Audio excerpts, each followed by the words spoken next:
I am joined from Lockhart, Texas, my favorite place in the country sometimes, by Buck Johnson. And Buck is the host of the fantastic Counterflow podcast. And we have been friends for a while now. And the thing is, you and I haven't really talked much in about a year and a half. I think I was on your show maybe once, maybe a year ago, but that's really it. And the last time we really hung out and talked was at your house, where you're sitting right now, for the RU Weekend in Texas event, which was in October of 2021. So it's about a year and a half ago. Wow, what a crazy year and a half.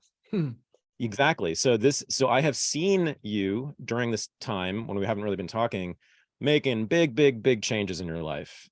Big, huge, momentous changes, right? Affecting really all aspects of your life. And I've been watching and been very curious about what's happening. And I've also seen some of the things you're doing as part of a bigger movement that I've noticed going on sort of in our world, that our former world of like, it's still the same circles, okay. Yeah. Like, I guess what you would call it, like dissident, mostly right, sometimes left-wing people, libertarian with a libertarian emphasis for sure, so you were part of that world, still are, and that's kind of the world I operate in. And I've seen people in this world, Buck, and I'll just cut to the chase for people who are curious about what the fuck we're talking about, move toward Orthodox Christianity. That's not just one thing that's happened with you. I think it might be the biggest thing, but it's the biggest, yeah. And it has had multiple ancillary effects, right? That's for sure. So yeah, I've been watching this movement from afar and been very curious about it. I've made a couple of like passive aggressive tweets about it, not at you, but just about at this sort of movement in general. I'm very curious, but I'm like a little bit skeptical, of course, because it is so alien to who I've always been. I mean, as everybody knows, I started off with a very particular politics and totally changed that politics and changed much of my worldview, but this has remained constant, which is not a hostility to religion. And I've become more and more open to talking about it and curious about it. And I'm not judgmental, and I don't care at all, like, that you're doing what you're doing. My concern is what happens if this becomes a broader political movement, I guess, that actually gets some power, gains some power. And then what will all you Orthodox people do to me once that happens? That's the only concern I have. And if there's no ambition to do that, to seize any kind of serious political power and to punish me or whatever, then we're fine. But let's start with you. And I really want to just talk about you. And I think that's the way to frame this conversation. So October 2021, we're at your house. There's about 100 or so of these radical political people hanging out, mostly libertarians, some sort of dissident right-wingers, some dissident left-wingers hanging out, talking politics, right? Oh God, foreign policy and economics and all the things, and occasionally philosophy and all the things we're all obsessed with all the time, which I can find very, after a while, tedious and not satisfying. And I know I could feel that in you at the time we were talking about this. So at that time, Buck Johnson, you were many things, some of which you still are, but you were the host of the Counterflow podcast, which at that time was focused almost exclusively on politics, right? Yeah. You were a firefighter, which you have been for decades, and still are.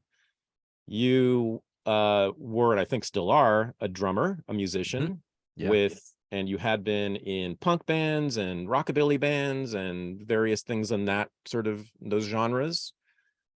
It's very important, by the way. We're going to talk about that a lot, because I know that's really important still, and with the Orthodoxy, that's interestingly still quite relevant. And you were, I would say, and I love this about you, you're a bit of a hedonist. Is that fair to say? Yes.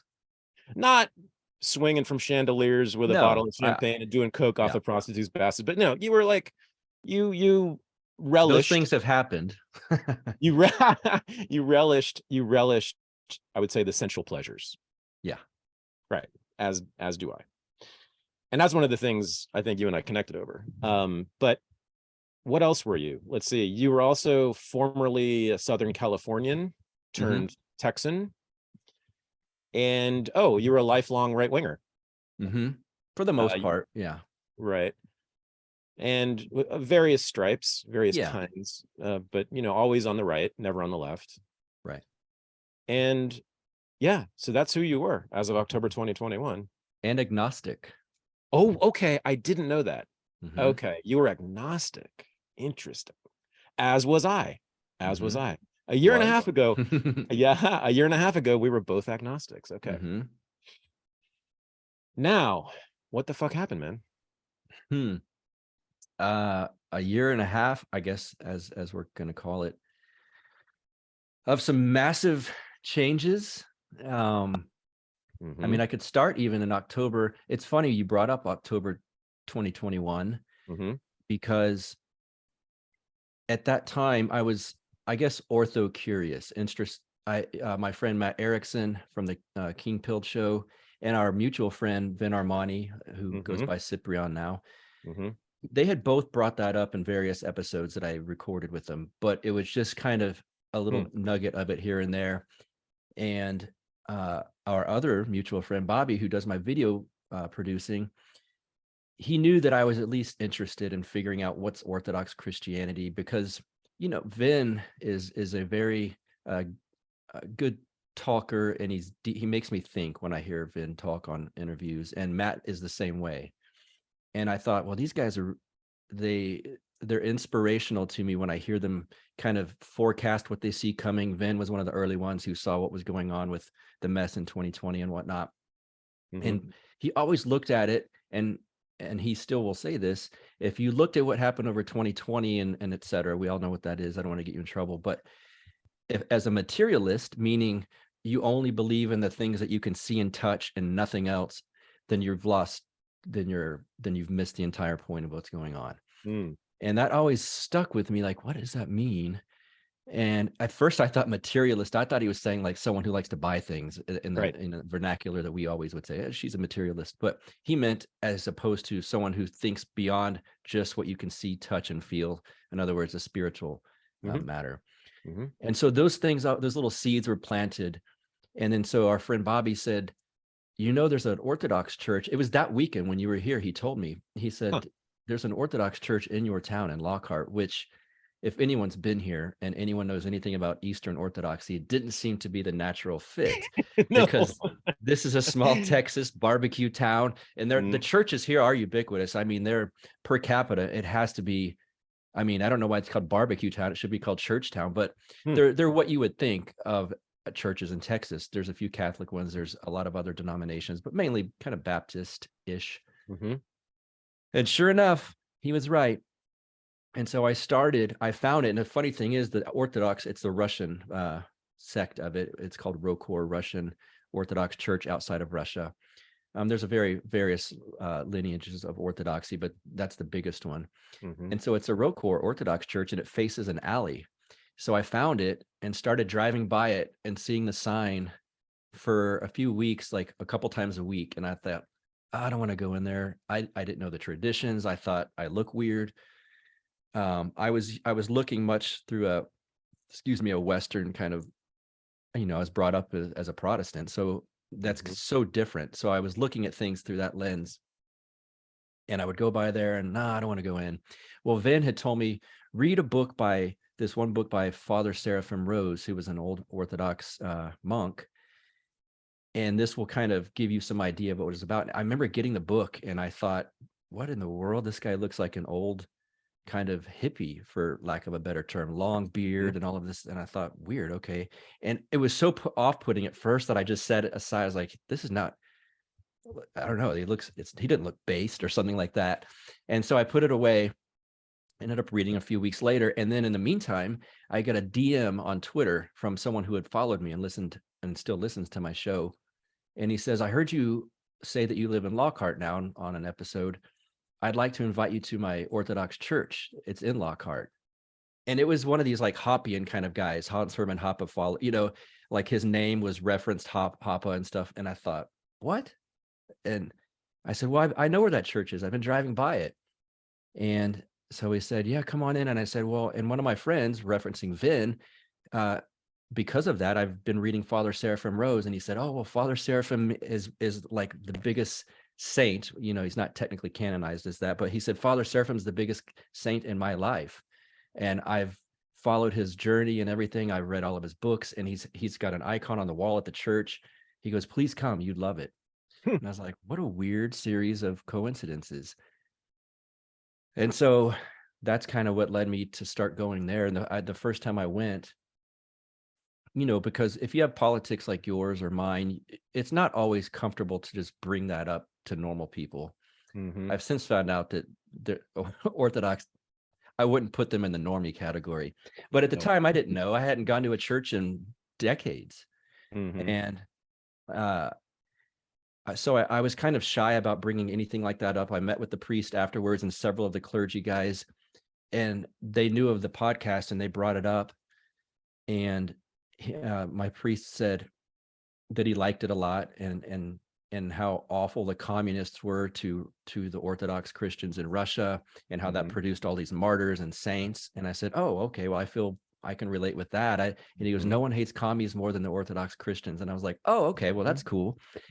And so the bond started there, and I felt more comfortable talking about it. And my priest joked that I'm afraid at some point Tucker Carlson's going to find out who I am and say that I'm too far right and call me out or something like that. And I thought, okay, now I feel better. I feel comfortable. And so that's kind of how, I don't know where you want to go from here, but that's how the first step started. And that was in October. That must have been just weeks or so after the event here with RU. Okay, so that's great, but I want to know why you did this and why Bobby and Vin suggested orthodoxy to you. What was happening in you in October or before then that would cause you to be curious about such a thing and to be attracted to that? What was happening inside of you? Well, I mean, I know now what it was. There's a spiritual way to, I think this might sound foreign to some people. Wait, yeah. I was going to say, wait, let's not do that. Let's not do the retrospective, right? Because you had a different mind and a different consciousness then. Yep. So I'd actually like for you to speak as that person. Okay. How were you experiencing it and thinking of it at that time? I would say in those terms, I thought people like Vin and Matt have made me the most curious about looking outside of being an agnostic. And they're both into orthodoxy. Here's the Orthodox Church. Bobby, and I had, by the way, the book that I ended up reading, it was a pamphlet. It was like it's basically a speech that Father Seraphim gave up in the Bay Area at a university. And I read that, and I felt it inside, and I was like, whoa, okay, this is not, as my friend Father Turbo Qual says, this isn't your dad's Christianity or something like that. And I felt it, all this warmth inside, and I was like, this is really amazing. This is kind of beautiful. I might as well at least check it out. It's here. They're 5 minutes from my house. There's no excuse. I can't go, well, it's too far, or I'm tired. So that's kind of what, and when Bobby said there's one in Lockhart, I was like, what a strange coincidence in this town. I could see one being in Austin downtown. There is one downtown, but here. So I just thought, what if, and my wife said, this lineup of coincidences is too big. We have to go. Like something's calling us. And I was like, okay. And again, the mood has changed a little bit since those days. It feels like everyone was tense about what was going on with the country and the COVID stuff. Now we've kind of let our guard down a little bit, I think. But at the time, there was so much of these stressors built up, like they're coming for us. This is going to happen. And, we're a little bit paranoid. And so it seemed like, well, here's an interesting outlet possibly. So it just kind of pulled me in that direction. So that's kind of why I was thinking about it, because I thought I was going to get curious enough to go to one in Austin at some point. And the fact that there was one 5 minutes from my house, I was like, well, let's just give it a shot. Okay. What the heck is this? Before you talked to Vin and Matt and Bobby about this, were you thinking about religion, spirituality, any of that stuff? It was just from their suggestions? Yeah, I would say that I was I quit calling myself an atheist. I thought that sounded childish, at some point. And I was open to the fact that over 2020 and 2021, the people that I would feel most comfortable living around, a lot of them were Christians. and so I was more open in that sense. You know, I thought the libertarians that are knocking people specifically for being Christian are missing the point, missing the mark, as it were, what sin means. And so those kind of things, I was open to it, and I just thought, you know, I'm no longer anti-Christian, because a lot of us here in the West grow up or see like big churches and pastors that I call now like TED Talks pastors with a crappy rock band. And you know, like you mentioned, I'm a musician, so like even the music was so grating on my ears and it's so lame. And these guys, it's just all crap. And so from that perspective, I thought, I don't want anything to do with the church. It's annoying. It seems cheesy. Joel Osteen and people like that, the prosperity gospel types. So I was against all of that. But then I started reading Father Seraphim Rose, and then it was like, wait, this is not what I thought Christianity was. So that's kind of what got me open to it. Okay. You were raised Christian, right? I was, yeah. How intensely? Well, I liked it. I went to church even as a teenager when I was into punk rock and everything, but I was a big mega church. And at the time, that pastor, he was kind of well known, actually. He's on TV and stuff, but he was a literal Bible beater. So he would yell, and I kind of appreciated the intensity that he had. It wasn't Joel Osteen where he talks so soft and it's none of that cheese. He was yelling, and I was like, well, this guy's kind of, at the time, I guess I would have said based or something. So I appreciated that. And then in my 20s, when I moved to Austin, you know, I had a good job, and I became single, and I was a libertarian, and there's a lot of outside influences, if you will, in Austin. As you alluded to, I was a man of seeking fun pleasures. And so I kind of got away from, I wasn't going to go find a new church now that I moved away from my parents and all of that. And I just partied for, 20 years. 20 years. Yeah. Wow. Well done. I wish I had. Maybe not. Maybe you're going to make me believe I shouldn't have done that. So you read Father Seraphim Rose for the first time, and you said you felt a warm feeling. Yeah, okay. It was so weird. And okay, now in retrospect, what do you think that was, that warm feeling? The Holy Spirit pulling me in, right, through Father Seraphim. Right. Okay. And that's like in the fall of 2021. Okay. And then you went to the church, and you found out that they were right wing, just like you. Yeah. And I hate to say it specifically like that, because so much of the time in Orthodoxy, your political ideology is not really what you lead with. Sure. If it comes up, you know, we had fun talking about it. We still do from time to time, but it's not like the Orthodox liturgy services are so completely different from the big mega church I went to. He talked about politics all the time. He talked about who to vote for, all of these things. You would never, that would not go down in an Orthodox church, talking about who to vote for or anything. Never. Because it's worldly matters. Is that the problem? It's worldly matters, and it's the same liturgy. Like the liturgy that we do is from St. John Chrysostom. It's probably 1,000 years old. So it's been the same thing. It's never changed. Right. And so they didn't back then go, oh, and also the king is not cool or something. In fact, we pray for, as odd as this might sound to you now, and it's still, every time I hear it, it still like doesn't sink in like something I would have liked a few years ago. But within the liturgy, there's a prayer for the leadership of your country and the armed forces.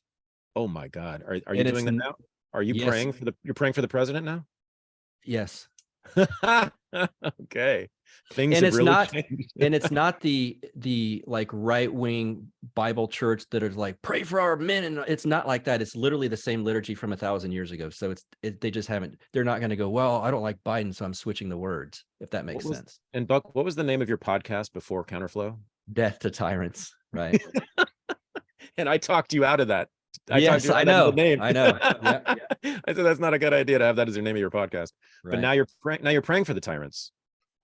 Yeah, you're supposed to. Wow. Okay. Yeah. It doesn't mean I support what they do. Sure. Yeah. Wow. Okay. Okay. So this is like, this seemed to coincide with and it totally came out of the blue to me. I was like shocked by this, but I kept seeing more and more people talk about Orthodox Christianity, sort of in our world, our political world, people on Twitter and whatever, podcasts. Were you aware of that? Do you feel like you were part of a movement? I do now. I wasn't. It's funny. I come into things sometimes not in a naive way, you might call it that, but in a, this is just who I am. I'm doing my thing. Then I remember the first time I spoke with Father Turbo, before we started recording, he early, there had been some shifting in my life, that some things that weren't good. And he said, how are you doing with your, it's called catechism. Well, I'm a catechumen, meaning I haven't been baptized yet. How's the catechumen stage going for you? And I said, well, it's pretty crappy, to be honest. It's tough. And he goes, good. And so basically his point being like, you're going to go through some super hard times right now. And they all warned me. My priest warned me. Father Turbo warned me. A few people said, this is going to be the hardest year of your entire life. Because once you start getting closer to Christ and actually being a true Christian, not just someone who goes to a big church on Sunday and then goes to lunch and doesn't do it again for a week. Like once you start repenting, praying, fasting, and all of these things that we do, the sacraments, you're getting closer to him, and the demons are going to come after you to pull you out of this. So to answer your question, as you started, I was just, when he said good, and Father Turbo said, you don't think you can talk about the things you've been talking about on a platform like this size, and they're not coming after you? And I said, honestly, I didn't think about it at all like that. I didn't think like, I'm going to talk about Orthodox Christianity because it's going to get listeners, and that's where we're headed with this. I just thought, well, that's what I'm into. So it kind of like you find something interesting and you talk about it. Right. So I didn't think of it as a movement, so to speak. But since then, I have people, it is part of a movement, and I am part of it, I suppose. And I'm kind of reluctant to say it like that, because it's not me. It's what's being spoken through me. But people follow me and write me constantly asking about, there's a guy at my church who's an old man, and he said my son listens to Counterflow, and I was looking for a church to attend, and he said, you got to try this one that Buck goes to. So that's weird for me, but I hear that now all the time. Wow. Yeah. This is one of the reasons I think your podcast is great, and I think you're great, is that you do exactly that. You're not worried about what the market is for this thing that you're doing. Right. Can you find an audience? Can you monetize this? How big will I be from this? No, you were just into it. And then you put that into your, and you talk about it a lot in your podcast, and you have since. So you go to church, you go to that church in Lockhart. So it's Russian Orthodox outside of Russia, right? Correct. That's what it is, right? So it is the same as the Russian Orthodox Church. It just operates physically outside of Russia. Is that it? Okay. And I'm pretty sure they have very distinct views on the Ukraine war. Correct. Yes. Right. So do most of the actual Ukrainian Orthodox have the same views. Right. And I would be completely on their side on that, I'm sure. So what was the first church? Do you call it a service? What was it? Liturgy. What was that like? What happened? Weird. It was so different. I don't know if you have gone to churches or Catholic church or anything in your. See, I had only gone to Protestant evangelical Bible churches. That's it. Okay. So, what I made fun of earlier, it was some form of a big band playing for 20 minutes, a preacher, I almost said priest, a preacher, a pastor speaking for 45 minutes. You give money, there's an altar call, and you leave. That's all I've ever experienced. And this is so completely opposite of that. Literally, the priest, he calls it the homily, which is him speaking as I was used to. Like, all right, here comes the priest. He's going to talk outside of the actual liturgy and give his own words about a topic. It's probably 6 minutes. And so I was like, well, he doesn't talk very long. So the entire thing is, they call it chanting. So there's a choir that sings, there's readers who read prayers, then the priest reads scriptures, and it's all done in an almost singing type of way, if you will. And so the whole thing, a lot of it's the book of Psalms. A lot of the prayers are from that. And I was like, what in the world is this? This seems like, well, it is. It seemed foreign. Mm-hmm. And maybe with ours, about 5% of it's in Slavic or Russian and stuff like that. Mm. And there's some Russians at our parish. Mm. Mm. But I just thought, honestly, at first I was like, this seems strange. I've never experienced anything like this. It's exotic. It is exotic. Yeah. Right. For Americans. I mean, Yes. of course. Correct. Right. And it's ancient, and it felt that way too. Uh-huh. So the preacher at your mega church in Southern California, how is he dressed? Well, that was the preacher. I had moved from Southern California to San Antonio for high school, and that was so he was dressed in a big suit. He was a big chubby guy wearing a suit. He had like a almost kind of cool, like slicked pompadour type hair. Mm-hmm. Yeah, a lot different than my But like dress. but a regular like business suit. Yes, correct. Right. And tell me about the priest is it St. Andrews? Yes. In Lockhart. Yeah. Tell me about him. What do you look like? He has all these, these like robes of sorts, and I'm explaining it from how I looked at it initially. Long flowing things on with gold, stitching and embroidery. He's bald, long beard. Within Orthodoxy, the long beard is pretty ubiquitous as well. And it was just something so different. They have this thing we call the censer. I had never seen that before. And there's incense going everywhere. And not the incense. I only knew incense from like a head shop. And it's those long, narrow kind that they all smell the same, no matter what the description was. Like, oh, that's an incense. It's completely different than that. They smell beautiful, and it's a different style of incense. So that's wafting through the air. There's candles lit everywhere. There's icons are all over the wall.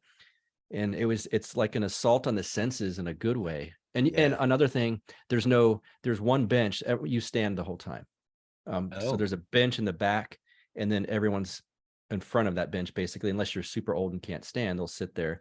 So at first, I'm a little bit bigger than a lot of people. So I felt like I'm standing in front of this old guy or something like that. So it's just it was a completely different experience. There's communion at every service, because that's really why we're there. As opposed to, I think it was like once a month when I grew up in those churches. Why do you stand? It's just tradition, and it's an extremely traditional church. And I don't know the exact reason, but they've never. It's how it's always been for 2,000 years. I mean, asceticism, which we're going to talk about a lot, right? That's central to Orthodoxy, right? And I'm guessing that might be part of it, because it takes effort.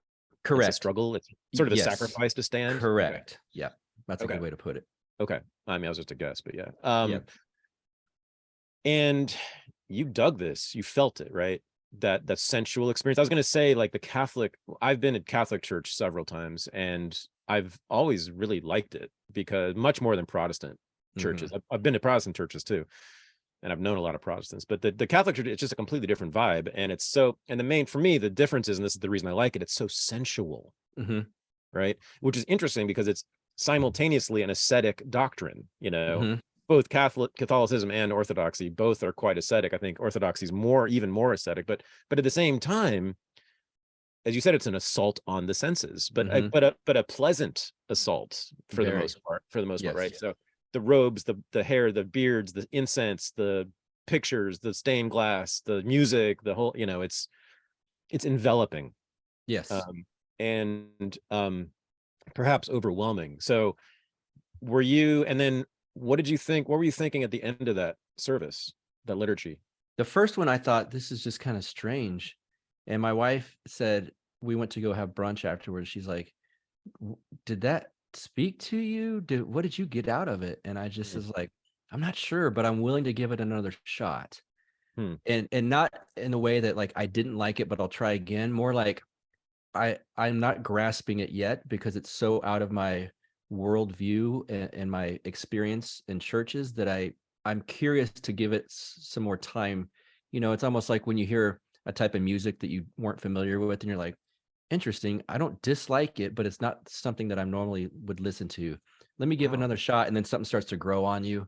It was kind of like that for me. And now I absolutely love it. Like I can't wait for Sunday mornings.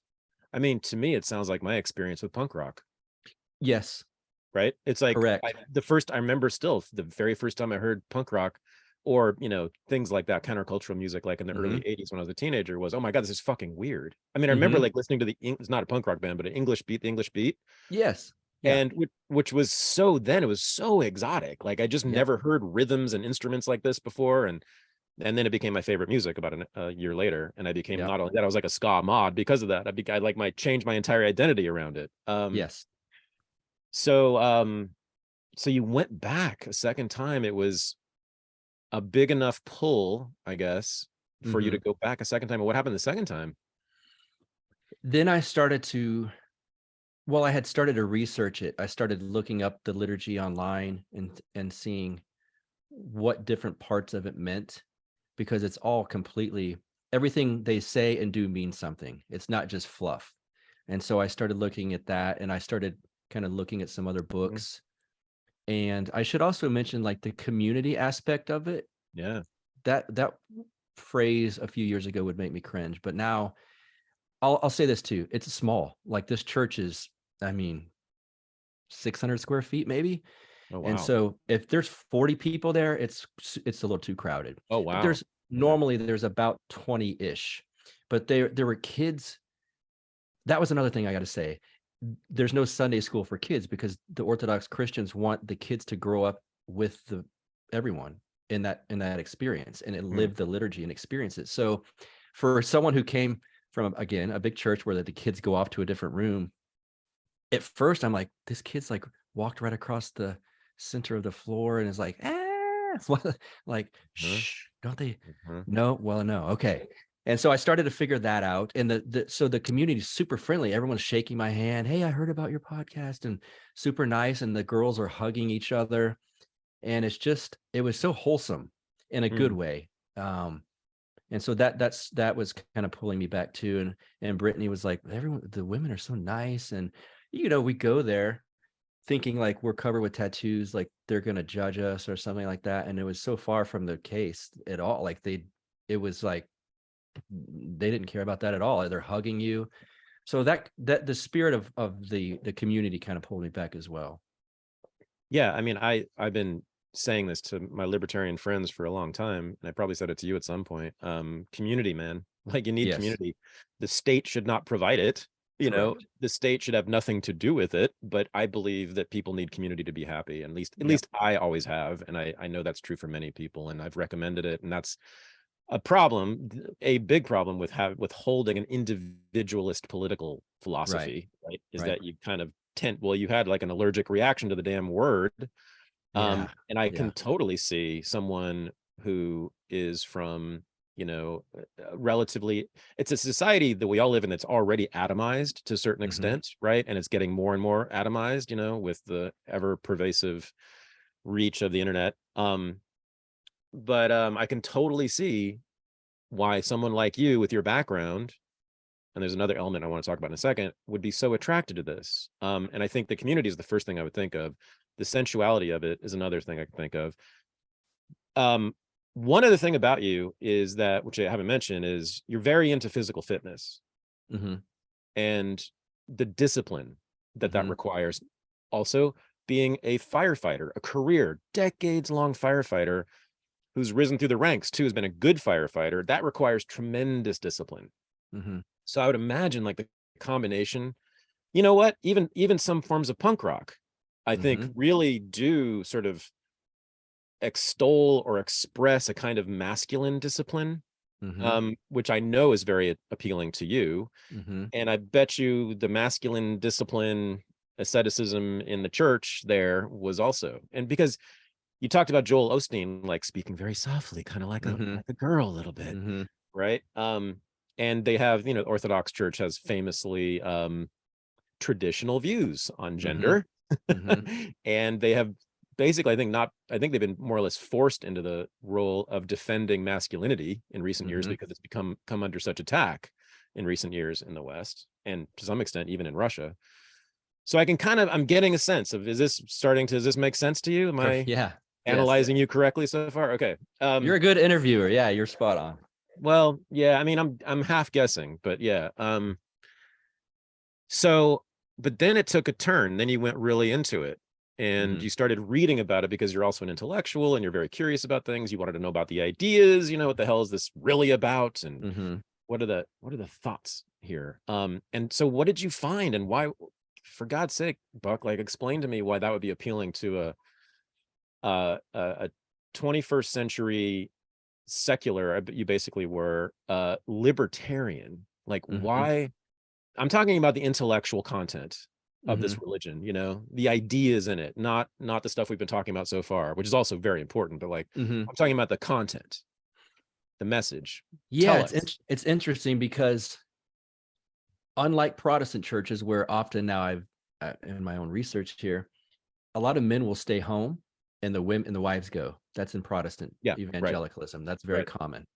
Well, with Orthodoxy, it's a little bit of the opposite of that, where you find a very male-centric curiosity because of the intellectual aspect of it. Because it's, well, for one, it goes back to the book of Acts.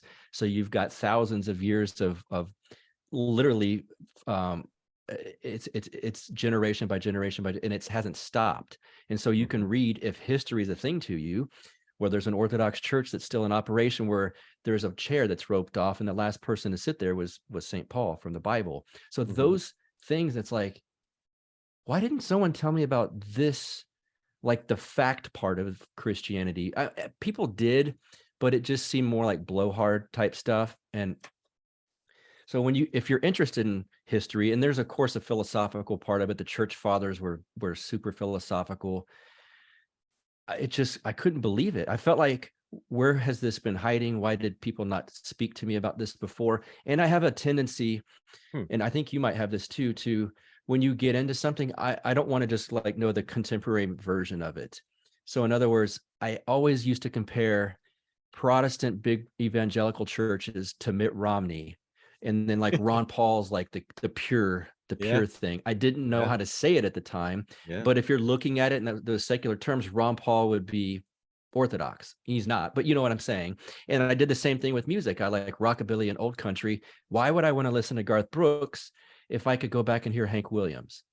So when I first started getting into it, I was like, wait, so this church has been going since the book of Acts, and all of these other churches split off at some point down through the centuries. Why did I not know this? And so that was so fascinating to me. Why would I not want to go back to the original Christian church if for one, I'm seeing the world in a spiritual manner, less materialistic, and I'm open to that, and I'm open to the fact that there's real, genuinely evil, not just like dumb people making dumb decisions. There must be good to balance that. And so if this is the one true church, why was I not made aware of this a long time ago? Right. Yes. That very much applies to punk rock too. I mean, Correct. if you've ever known a punk rocker, you've had some lessons in purity, right? You've heard about what's pure and what's not. I mean, that's kind of what all punk rockers talk about in a way, right? Who is the most pure, Correct. Who's the real punk? Yeah, you're a poser. You only like Blink 182, or you even then Green Day, or then Rancid, and go further and further back. Right. That's always appealed to me because of the same thing. Yeah, exactly. So, and I'm with that. I mean, I'm built that way too, for the most part. It's sort of like, and Ron Paul's absolutely an Orthodox libertarian. Right. Of course he is. Correct. Right. Yeah. It's what you were saying. Well, me, I'm a historian. So of course I always look to the past, and I'm always interested in what was behind that. What was before that? What was before that? What was before that? What's the origin of the damn thing? So if there's something in the world now that I find appealing or attractive, I want to know the whole history of it. I want to know where it started, why it started, and what it was at that time, because the goodness in it for me now must be connected to the origin of it. Yep. Right. And then you find out, oh, there are all these other variants of the thing that I like now that came out of this thing over the years from it. Right. So let's get to the good shit. Yep. Let's get to the base of it. And you're right. It is the original Christian church, and it's still around. And the whole point of it is that it still practices, we think, the same religion it did 2,000 plus years ago. Yeah. Okay. That's extremely appealing to me. Yeah. I don't need anything watered down.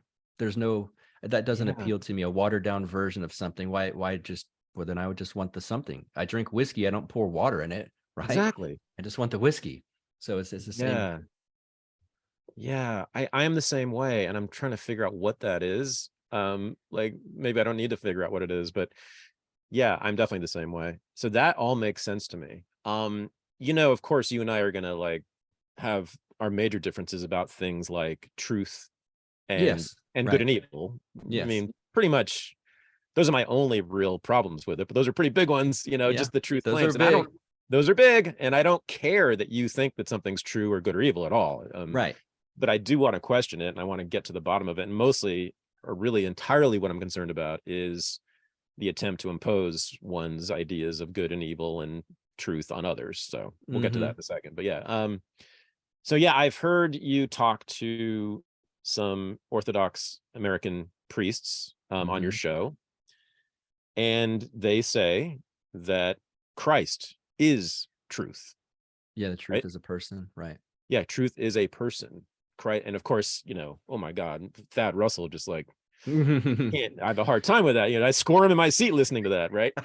Wasn't that better than to say it's like a manufactured idea? I don't know. Oh yeah. Or okay. Oh yeah. Oh no. Of course I totally respect the honesty, the straightforwardness. I mean, all I want from people is to be true to themselves in a sense, like be honest about what they are, and like be and know who they are, and then express what they are and what they want. So I'd love that. No, it's just the sort of philosophical claim that I have issues with. And then of course the politics that might flow from that claim is what I'm mostly concerned about. But yeah. So I take it you believe this. You believe that truth is a person. And it is Christ. And when did you come to that realization? As I started learning, it's hard to say. Let me also, I should have prefaced this at the beginning.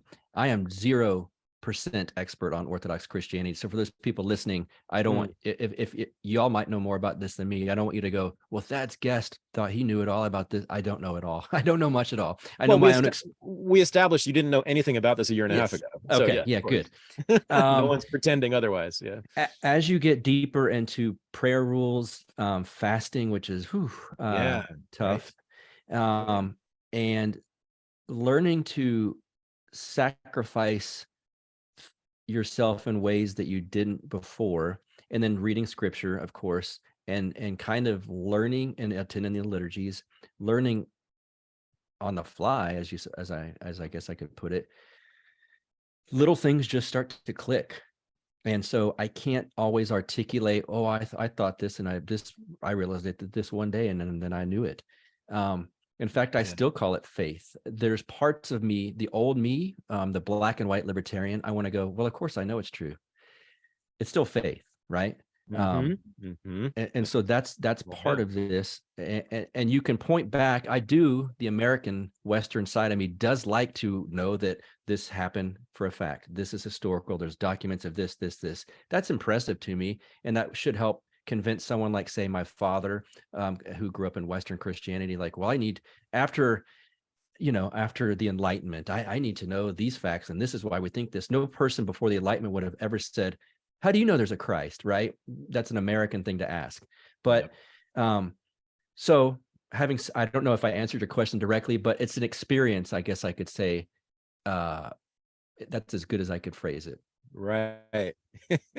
Present an argument, Buck, with evidence, supporting evidence. Right. Yeah, right. That Jesus is the truth. That could probably be done. I don't know if you're familiar with Jay Dyer. He's huge, and he's very good at that, and he can articulate everything down. And no one wants to debate him because they always lose and end up rage quitting, as he calls it. That's not my particular way to go about it. He turns some people off. I personally like him a lot, but he is interesting to me because he does know the philosophical aspect of it with the academic aspect of it.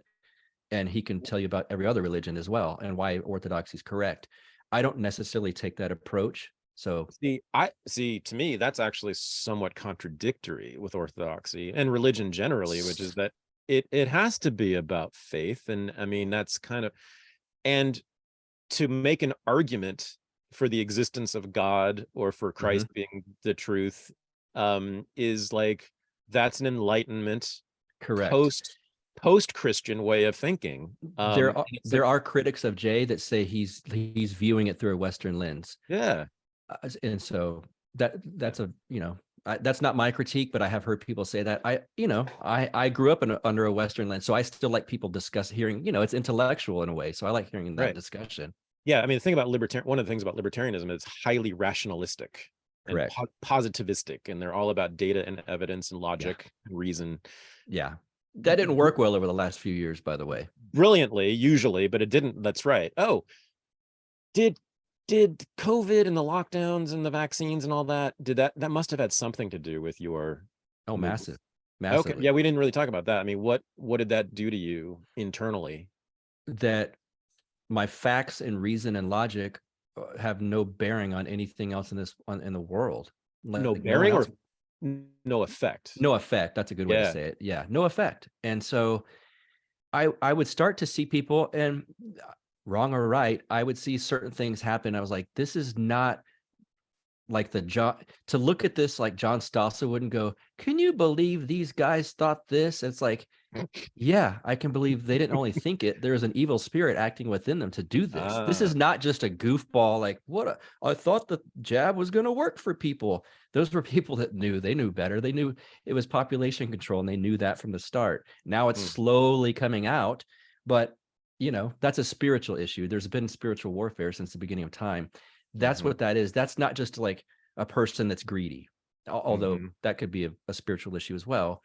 So those type of things, I started to open my eyes in a way over 2020 and 2021. Like, this is not the way Reason Magazine would describe it, or John Stossel, or some kind of blue pill goofball, which I was. So I started to wake up from that, though, which is, as you're familiar with the post-libertarian movement, they got some of us a lot of controversy going on. That's kind of what led some of us out of the world of libertarianism. Right. Yeah, I think maybe I didn't mention that. Yeah, you're part of this post-libertarian movement, which has happened simultaneously and connected to the orthodoxy thing. Correct. Over the last couple of years. Yeah. Which I very much celebrated and welcomed, because we needed a post-libertarian movement.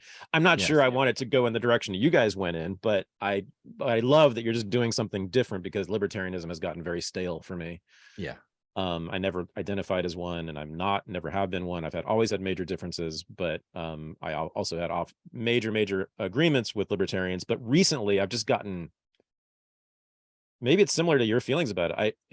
In the last couple of years, it has felt, I mean, first of all, I was disappointed with libertarians and their reaction to the lockdowns and the vaccines and stuff. A lot of them were bad on that.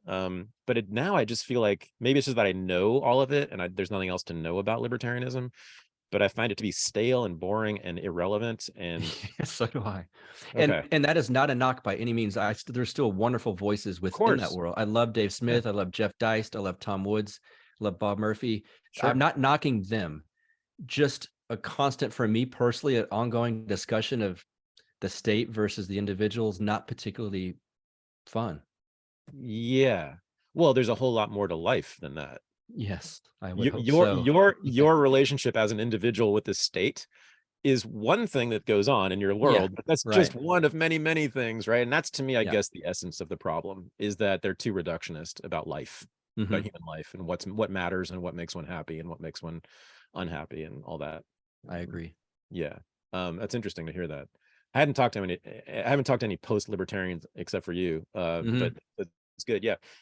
So I don't know if you saw this. On Twitter maybe 6 months ago, I just put out this thing that I thought was just totally like innocent, kind of poking fun a little bit. Not poking fun. I was actually genuinely curious about this, because I'd been talking to some trad Caths.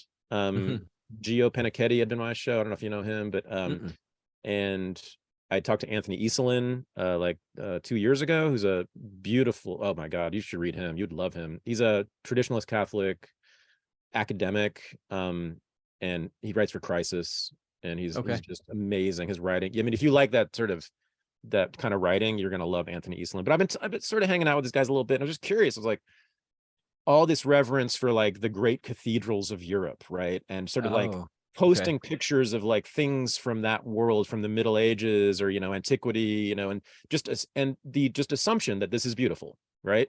Which I'm starting to remember this tweet now. Yeah, Yes. yeah. It got a lot. It got an incredible amount of push. I did not expect this, boy. It got hatred like I did not see coming. And I just was genuinely curious, like, how do you judge? How do you know that like, what are your standards for, for judging that cathedral is beautiful, right? And I was just genuinely curious, and I might even agree with them. So I said something like that. I said, how do you traditionalists, decide what is beautiful? And it just was like pure hatred for a couple of days. But one or two guys said to me, that's the point. It's not about having a reason. You just know. You just know that it's beautiful. And by extension, I think what they meant is, that it's also connected to God, I think, right? Okay. Does that sound, I mean, so in other words, like enlightenment, rationality, and having a reason, right? That is kind of the enemy. Yes. Right. I mean, that's why the Jay Dyer move seems to me not the right move.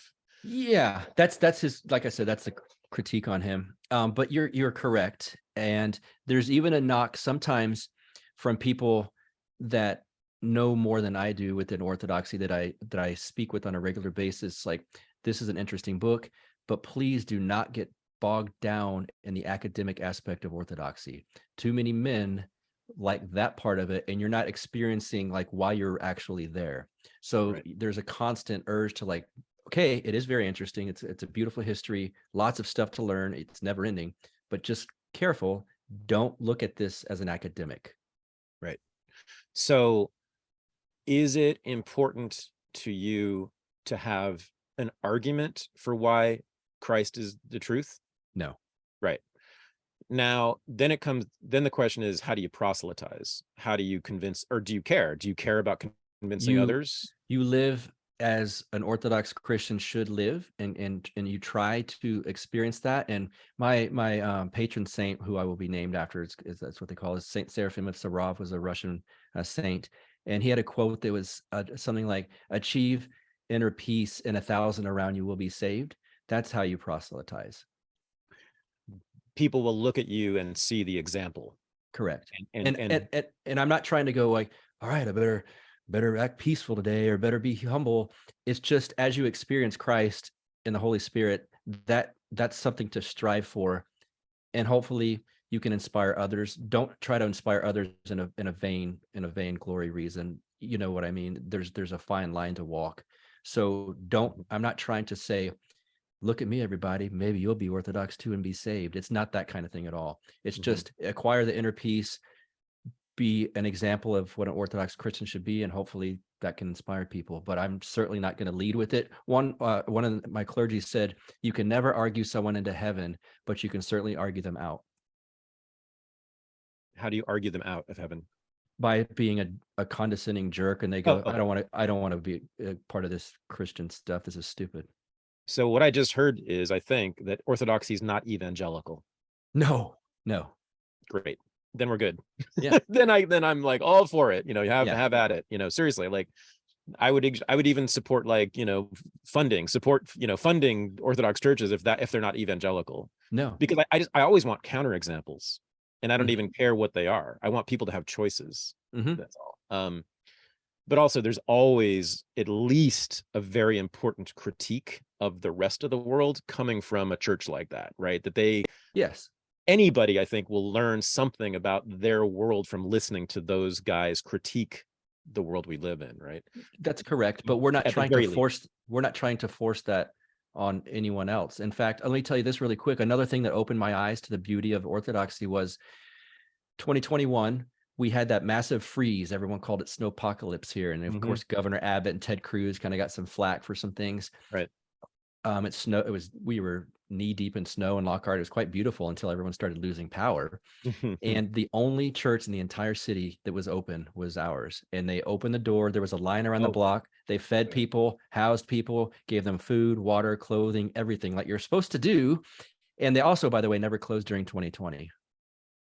So despite the orders to do so. That reminds me of a major point I meant to bring up, which I think is a big part of this, which is the Orthodox churches, as I understand it, during COVID, during the lockdowns, usually or always stayed open. And unlike most of the other Christian churches, which closed and obeyed the law and even punished some of their, laymen and some of their clergy for, violating the lockdown orders and stuff. Right. So that, I mean, I think that wasn't that part of your attraction to them? Yes. And luckily it's a ROCOR church here. ROCOR specifically didn't close down. There are some other strains of Orthodoxy that did at first, and there was some back and forth with some of the bishops, because you do have a hierarchical order and my priest had our bishop said close. Technically he'd have to close because you're obedient to the hierarchy. So ROCOR did not close. They remained open. Again, they housed, clothed, fed people like you're supposed to do, like Christians supposed to do. Which I thought was it touched me, like, okay, this is the real thing. There's no pretense here, and there's a tough guy, but in a good way. And so if you can do that, like, and live what you preach, coming up in the West, we're used to them being hypocrites, or, oh, the guy's rich. Joel Osteen didn't open up his church for that. In fact, he was criticized for not doing it. So I found that to be very attractive, of course, and pure. It's a pure form of something that I. It sounds to me like Christianity. Correct. It is. So tough guy, you said tough guy in a good way. Now, what is that to you? I'm really curious about what Buck Johnson's view of good masculinity is. Like, what does that look like? Well, it's Christ-like, for one. And so it's giving of yourself. It's protecting your loved ones around you. In a secular term, I suppose, like the traditional male father that's a churchgoer, that's not the kind in the movies that's going out and running around on his wife or something, but who's providing for his wife, who listens to his wife, who listens to the church, who has a good balance of prayer and fasting and stuff like that. And of course I like working out and exercising too, and helping people. That's masculine in a positive way. Being a protector. Yes, a protector. Provider. Yeah. Tradition. Not covering yourself with Axe body spray and going to the club. That's it. Not being Andrew Tate. That's exactly right. Because he's quite masculine, I heard, but different, but the wrong kind for you. Not my style. Yeah. Because now, what is it about that kind of masculinity that's not good? Well, to use a leftist term, I do think some of it can be toxic, and it also fits in you're putting out a fake that's fake, for one. That guy's, I'm not here to judge him, but from my perspective, he seems fake. And you're teaching people idolatry. You're teaching younger people to fill an emptiness within them with something that's fake and plastic. And at the time, it's not fake. Yeah, sure, you can touch your Maserati or whatever, or you have a bunch of money, or you've got women. To go back to our mutual friend Vin, it's the old Vin when he was on that show in Vegas. He was a gigolo. Yeah, that's toxic masculinity, and I say this in full comfort that Vin would agree with me. Versus how he is now, with raising a family on an island, taking care of people, and attending the liturgy. That's a big difference. Yep. It's what is it? It's also vainglorious. It is correct. He's interested in celebrating himself, basically. Correct. Right. Look how great I am. I mean, that's, it's all about you and the individual rather than Christ. Yeah. Serving another, in this case, Christ. Right. Okay. All right. I want to get back to this, your specific experience with this church. So you went a couple times. Brittany's asking you or you're asking her, or she asked you if it touched you or moved you, and you're not sure but you go a second time. I guess I want to know about, when did they tell you, and how did they tell you what it means to be Orthodox, like in terms of your daily life and your practices? And slowly every day. Okay. So you get what you call a godfather. Once you become what's called a catechumen, saying, look, I want to be baptized as an Orthodox Christian. I realize I've got a year and a half, whatever the timeline might be, to be a catechumen, but I want to enter into this. I always joke that it's like when you're a biker and you're a prospect. It's like you're a prospect. And and so once you do that, you're assigned a godfather, aka a sponsor. Mine happens still to be the guy that reached out to me on Twitter. And so he helps me anytime I have a question. He gave me reading material. He's given me all kinds of things. Be careful of this. He'll send me a tweet. watch out for guys that say this kind of thing. This is toxic. Hmm. And then he'll like quiz me every once in a while. He'll send me something on Orthodoxy and go, a tweet. How would you respond to this guy? Don't do it, but how would you respond to this guy? Hmm. And we'll go back and forth, and he'll explain to me the Orthodox view on certain things. And so he's always there. He just texted me yesterday, how am I doing? Upcoming is a big fast, of course, for Lent, Great Lent. We talked about fast rules, etc. So that's kind of, you're assigned basically a mentor, Hmm. and that's how you learn. And yeah, let's talk about the asceticism. What do you have to do? What did you start? What was the first thing you did as an Orthodox or a prospective Orthodox Christian in terms of your life, in terms of how you live, your behavior? I was more, I became more aware of things I shouldn't be saying and doing. Oh, like what? The way I presented myself, even on Twitter. Oh, pull back, don't be contentious. That you can't argue someone into heaven thing has stuck with me ever since. I can still remember I was when that gentleman told me that. mm-hmm. You know how Twitter gets, it gets toxic. And I was part of that. And I would drink at night, and I'd like, I'm gonna attack this person. This guy's an idiot. Mm-hmm. Stuff like just little things. And those aren't like world changing at the moment, but I was more conscious, like, stop, quit doing that. And we have a prayer called the Jesus prayer, which is just, Lord Jesus Christ, have Son of God, have mercy on me, a sinner. Really quick in one sentence. Before you're about to do something stupid, say that, and speak with God, and just pull back, stop before you get heated. And so those little things it turns out I didn't think I was, and you probably may not have thought I was, but I had an anxious demeanor.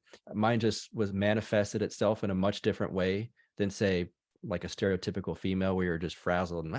It wasn't like that. But now looking back, I know what it was. And so trying to work on how my anxiety manifested itself in a toxic way, even if people didn't quite see it at first, but looking back, I'm like, oh yeah, that. So working on my inner self basically is how it started. And still, that's lifelong.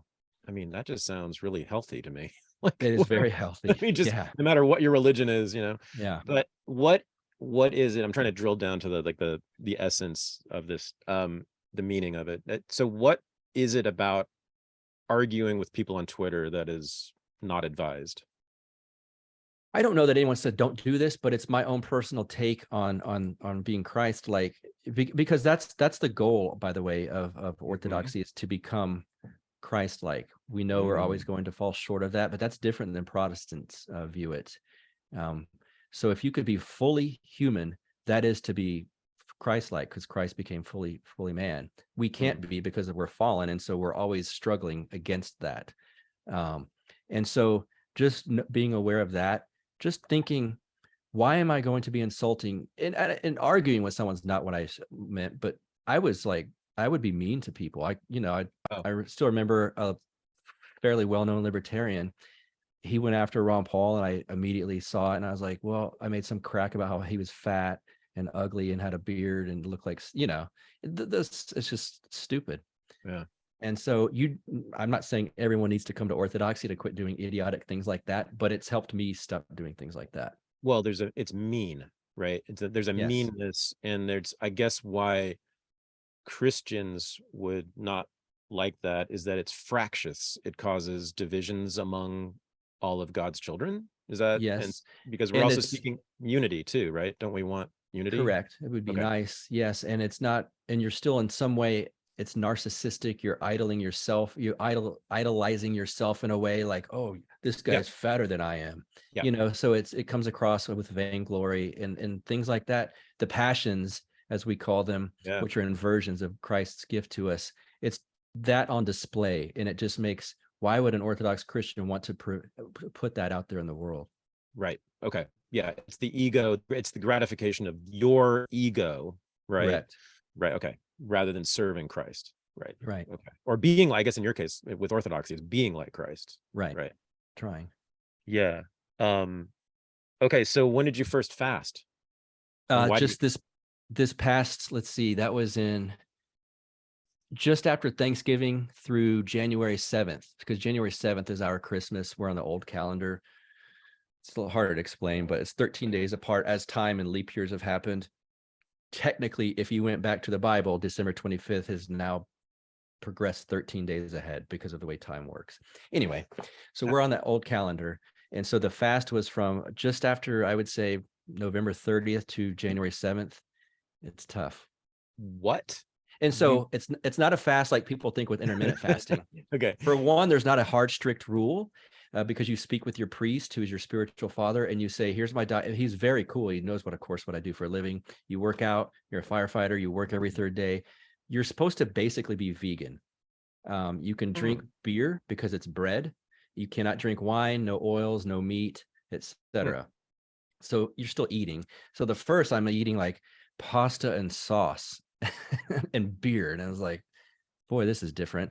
But the point is to not just say, well, this sucks. I wish I could eat a burger. You're cutting out pleasures to sacrifice them, not sacrifice them for God to sound like a Protestant, but you're sacrificing pleasures to be more ascetic and to have discipline, to build discipline. Like I can do this and pray hard and think about where I am at in my life without, I need to go eat meat right now.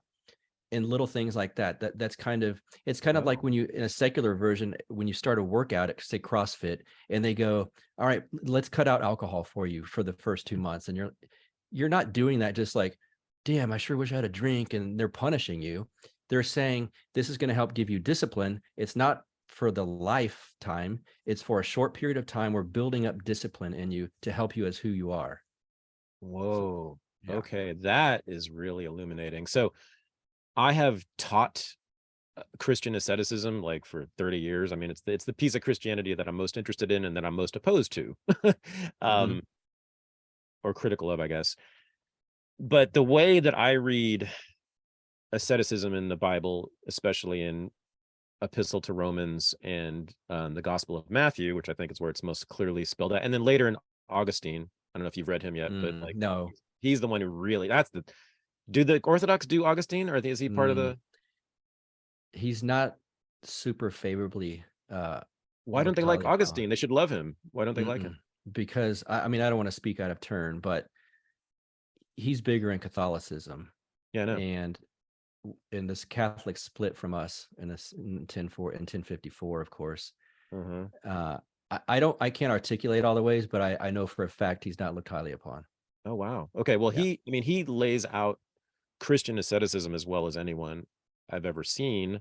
But anyway, it doesn't matter. I read that stuff as saying what you said, which is that you should sacrifice your bodily pleasures for God, right? And you're saying within Orthodoxy, that's not what the sacrifice is for. It is for what? Say it. For building up spiritual discipline.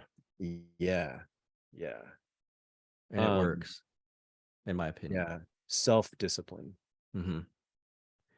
Because we're very spiritually malnourished, because if everything around you is pleasurable, you're given to the whims of the world and the moment and the pleasure, and there's no like discipline within your soul to say, even like, God, I hate bringing up at this point how far he's fallen, but even little things from Jordan Peterson, like 12 rules, clean your room, little things like that. Don't wake up and be a slob and just go start drinking and smoking and this feels good. So because if you can formulate a disciplined kind of schedule generally, and then when we get to the fast, even improve on it. And when you fast also during these fasts, you're supposed to pray more. You're supposed to give alms, we call it, and not another thing I love about Orthodoxy, and don't broadcast it to the world when you give someone something. I hate when people do that. And so those type of things build up spiritual discipline. It's not to say like, I'm sacrificing this for God because he wants me, he's mad at me or something. Oh yeah. Okay. I guess I'm asking that's awesome. I love that. It's really fascinating, and it really illuminates like for the first time, Christian asceticism is nuanced to me. Like I'd never known about this. Great. I guess I'm wondering what the theological reason is for self-discipline to the Orthodox Church. Like, what is it that it's not, I mean, so in the secular world that you were totally a part of, you go to the gym and you work out and you get disciplined and you improve your body and you improve your mind, maybe by reading books and, playing chess, just for in itself, like so that you can gain, so that then you can gain greater status, you can get more money, you can get women, what, right? So it's all about further gratification of yourself and the ego. For the Protestants and I think Catholics too, like it's about serving. The discipline, the asceticism, the self-sacrifice is about serving God. And so what are you doing? What would an Orthodox priest say about why you're doing this? Okay, here's my very layman answer within Orthodoxy, and I could be off, but from what I understand, like for instance, monks do this, right? Monks fast constantly, and a friend of mine who was a former monk, punk rock guy actually, said to me, in those moments of fasting, when I would sit there and pray for 2 hours or 3 hours of just fasting, not eating, not even having water, that's when like the demons hit me the hardest. And so it teaches you to fight those and push those away and become closer to Christ.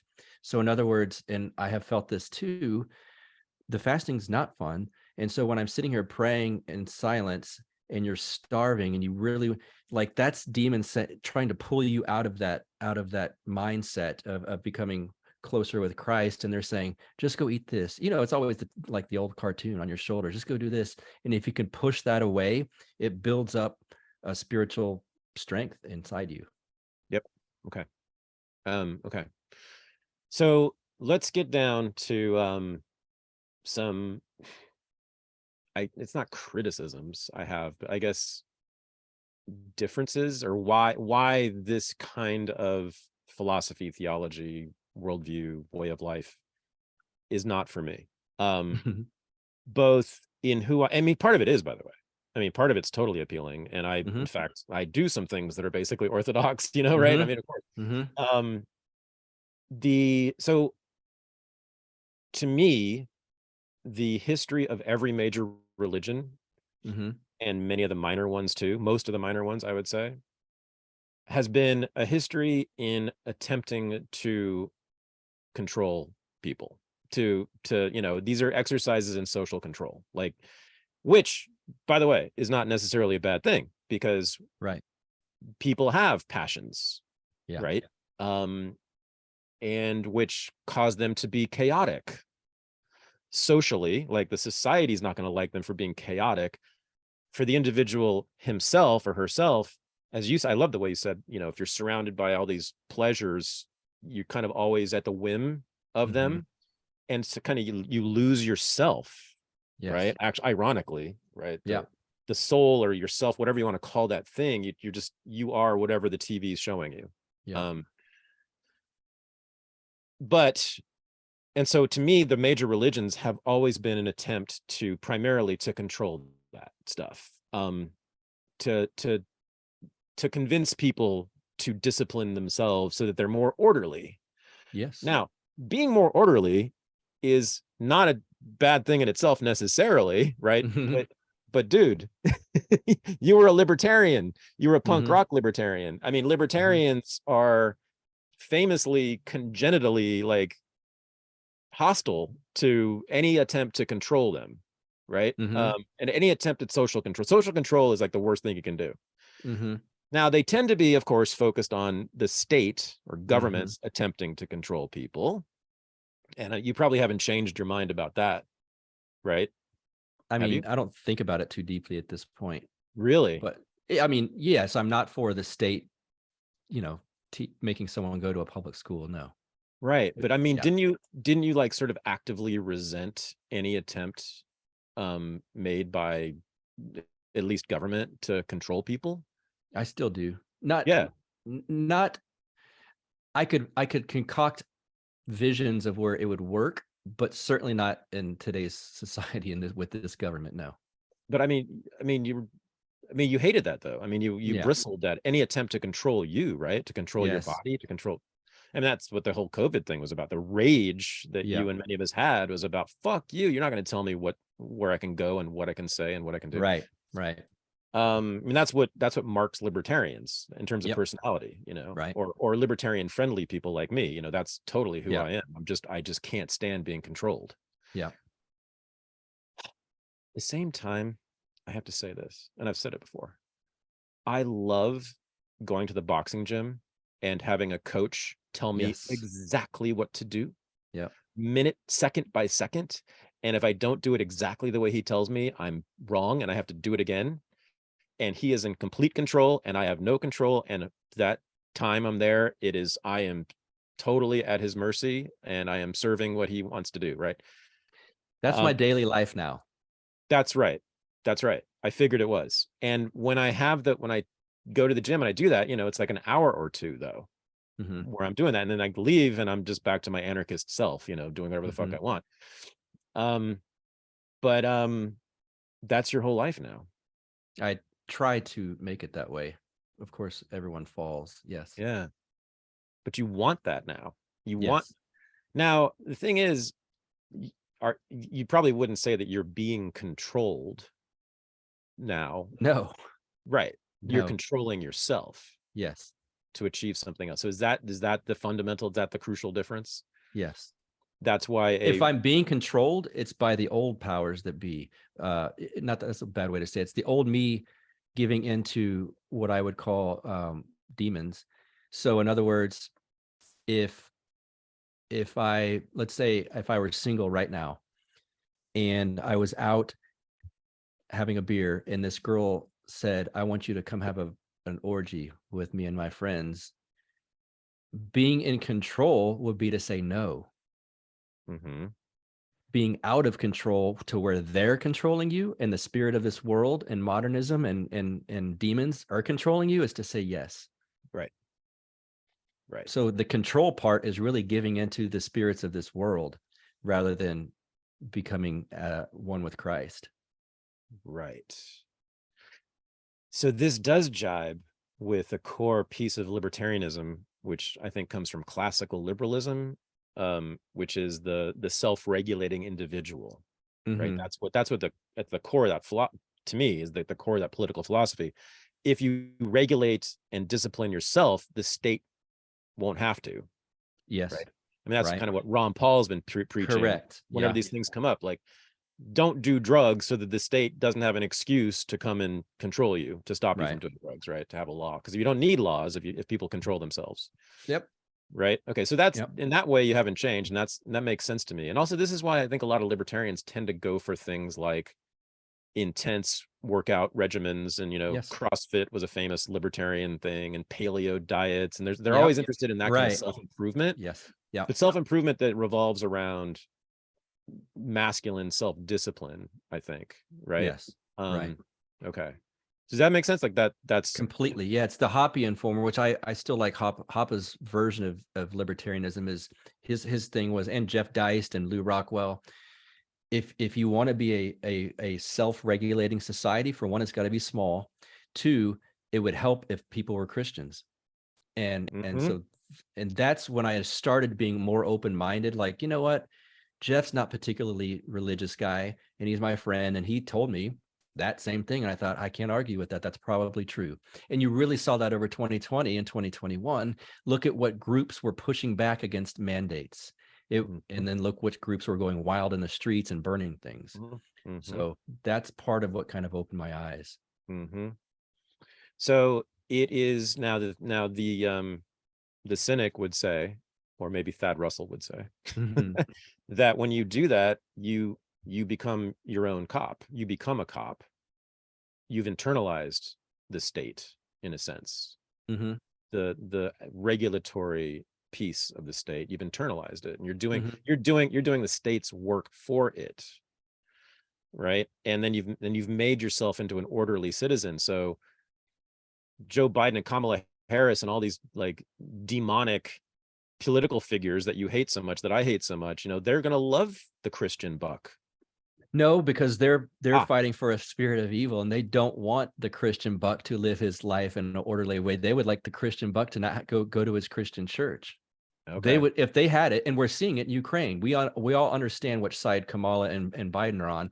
They're literally burning and shutting down the pure Ukrainian Orthodox Church with the Zelensky. And so it's bearing out right now what they want, and it's not me. Right. Now, okay, but they do want people to be, do you think they want people to be chaotic though? They don't want that, do they? They certainly didn't stop it. Well, at moments they do, right? When it serves particular functions, but they don't want BLM people wilding out all the time. They only want them wilding out at certain moments, don't they? I don't know. That's a good question. I will say, I think I know what you're getting at. I think their order would be ordering me into a gulag, not a proper Buck Johnson going to work in church. That's a very different order. It's backed by a very different spirit for sure. The Soviets didn't want Orthodox Christianity. They wanted order, right? And all they did was create gulags and martyrs and burned and killed Orthodox Christians. Yeah. What's the Orthodox Church's position on the relationship between the Christian and Caesar, right? What Jesus said about Caesar, give unto Caesar what is his, which has been interpreted all sorts of ways, right? But what is their interpretation of that? What's the proper relationship between you and the state, according to them? I'm too ignorant to know the answer to that. To speak on it on a show as big as yours, with I know, sureness. Well, I have thoughts on that, but I don't want to put them out there on if you and I were talking on the phone, I would tell you. So forget what the Orthodox Church would say about it, because you're not an expert, right? And the point of you being on here is to talk about it as a beginner, right? I want that to be expressed here. But so what do you take? I mean, a year and a half ago, like, your relationship with the state was to fight it and try to destroy it, right? Or avoid it, but it was the enemy. It was like an active enemy, right? Every day. That's what you did all day long. So what's your relationship with the state and I guess politics generally now? Like, what do you think it should be? I think this is not the Orthodox version. This is the Orthodox Buck Johnson version right now, as we speak early on into my path here. But I would say kind of, it was, I like a Hoppian covenant, so to speak. So if you could have smaller, like Hoppe said, 1,000 Liechtensteins, I'd be fine with that. However, that person in your little covenant community, if there's a king, if it's democratic, let it be I hate this term, but the checkerboard of democracies, like the states were supposed to be. I don't know the best version. I'm certainly not opposed to an authority broadly, but I'm opposed to a secular one for sure. So I don't know. Certainly within Orthodoxy, Tsar Nicholas is looked upon highly. I can't answer that. I can give you my perspective. I don't specifically hate the state. I hate the state as it's currently, as it exists right now. Okay, so it sounds like you might be a theocrat. I don't know. I don't want to push that far either. Okay, but if here in Lockhart, 13,000 people, my priest would laugh if you heard this. If he ran to be king of Lockhart, I'd vote for him. Right. So you wouldn't mind a theocracy if it was Orthodox.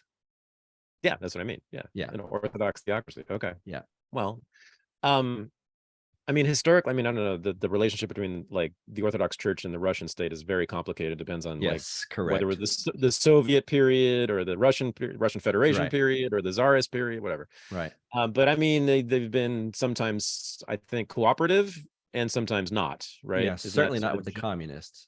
No. Yeah. Right. Exactly. Right. Yeah. All right. So what's next? You're going to get baptized? Is that what I heard? Yes, on Holy Saturday is the goal, which is the Saturday before our Easter, which is called Pascha. And again, it's probably about 13 days after the American Easter. And so, yeah, that's coming up, I guess, in April. I put off my baptism. Ironically enough, I was supposed to be baptized yesterday. Oh, and really? Because of the crazy upheaval in my personal life, I didn't want to get baptized without things being settled one way or the other. Yeah. I didn't want that floating on a stressful black cloud over me. Plus, my friends Matt Erickson and his beautiful wife Amy and their wonderful boy, they had already planned on Holy Saturday here, same church, and so I'm going to get baptized when they do. I know you don't want to talk about specifics about the upheavals in your personal life, but can you speak just to the extent of it? How much has your personal life changed? Like, to what degree in the last year and a half? Drastically. So I think I alluded to this early on. They all told me, like, this will be the hardest year of your life. Yeah. And they told me why. And I said, okay, going into it all naive. Right. They were right. But it's helped me understand that these tests that you get put through are just a challenge to overcome. So when I was, again, secularizing, when I was in CrossFit, if they said, well, here's your goal for thing, and I want you to do this WOD or whatever, I wouldn't go, well, no, that sounds like it's going to suck. I just want my happy life back. So you would do it. And these are the challenges that I've been facing all over and over for the last year and a half. And each time I've become more at ease and more at peace with things. And I kind of, when something bad happens now, I'm like, oh, cool, here's a new challenge. And so I pray for guidance through the challenge. I thank him for putting me through the challenge. No one wants a boss that doesn't test them out from time to time. Especially, it was so funny that they warned me that this is going to happen. This happens. You'll see. If you're doing this right, you're going to get faced with some massive struggles that you've never seen before. Okay, so I'm not sure about what the struggles would be other than, getting through the fast, like being hungry and sort of the physical suffering. Yeah, that part. But, people lose jobs, lose spouses, lose all kinds of things. And that's very, very common. Why do people lose jobs? I don't know, because the demons are because they were warned that this was going to happen. And sometimes people do go, you know what? This is a strange challenge. My life has taken a weird turn. I'm out. I'm going back to the secular world where I was working and happy, just freak things. I don't know. It's, because evil's real and they're trying to pull you out of this. This is, I think the Orthodox Church is like the last stand on the planet against pure evil. And that's very much recognized by the people that are pure evil. The last stand against evil. Yeah. It might be. I mean, when I look at geopolitics now, which I've been doing a lot lately, I've been very focused on the war in Ukraine and everything about it. I mean, I could easily see that interpretation, because if Russia loses this, they win. People who you would call evil and who I would call just pieces of shit, whatever. I don't know, like control. The NATO globalist neo-fascist liberal order wins. Yes, those people. Yes, and I'm totally rooting for the Russians on this one, of course. Yes. Good. And I'm rooting for the Orthodox Church in it too, because they're in this fight, as you said. Yes. I mean, they just do like a couple of weeks ago. They just something horrific to the Ukrainian. Yeah. So the original Ukraine Orthodox, I fail to remember what the title is. It's, they basically, Zelensky said, they're done.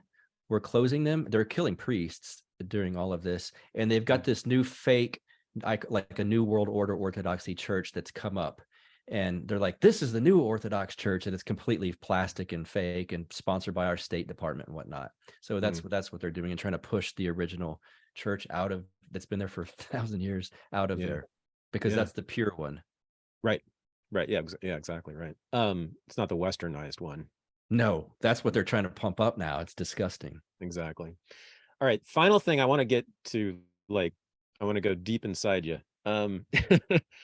So it's funny that you said that you were very anxious, previously, and that you didn't present that way. And I was going to say, that's wild to me, because you present, I mean, one of the reasons I started hanging out with you and doing podcasting and stuff with you was that you present, certainly on the podcast, but in person too, like as a very thoughtful, controlled in a good way, like very peaceful, actually, I would say. You've always presented to me as a pretty calm person, not anxious. Now I get called the same thing, man, I'm super anxious all the time. But